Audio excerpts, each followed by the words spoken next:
পলাশ সাহার মৃত্যুর পর তার স্ত্রী সুস্মিতা সাহাকে ঘিরে এবার সামনে এলো একটি বড় খবর। নির্ভরযোগ্য সূত্রের দাবি অনুযায়ী সুস্মিতা সাহা নতুন করে বিয়ে করেছেন।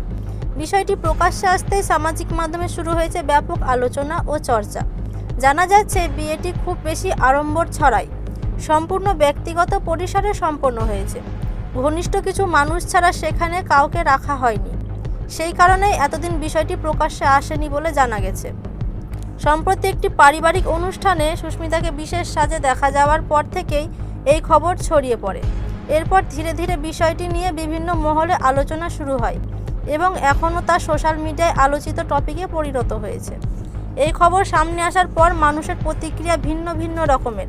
কেউ বলেছেন জীবনের সামনে এগিয়ে যাওয়ার সিদ্ধান্ত নেওয়া একান্তই ব্যক্তিগত বিষয়, আবার অনেকেই বলেছেন পলাশ সাহার স্মৃতি এখনও মানুষের মনে তাজা, তাই এই খবর স্বাভাবিকভাবে আলোড়ন ফেলেছে।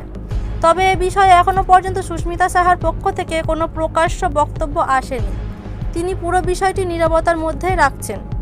পরিবার বা ঘনিষ্ঠ মহলও প্রকাশ্যে কিছু বলতে চাইছে না বলে জানা যাচ্ছে। সব মিলিয়ে বলা যায় পলাশ সাহার মৃত্যুর পর তার স্ত্রীর দ্বিতীয় বিয়ের খবর ইতিমধ্যে ব্যাপক আলোচনার জন্ম দিয়েছে এবং এই বিষয় নিয়ে মানুষের আগ্রহ ক্রমেই বেড়েছে। এই খবর নিয়ে আপনার মতামত কি? কমেন্ট করে অবশ্যই জানান। ধন্যবাদ।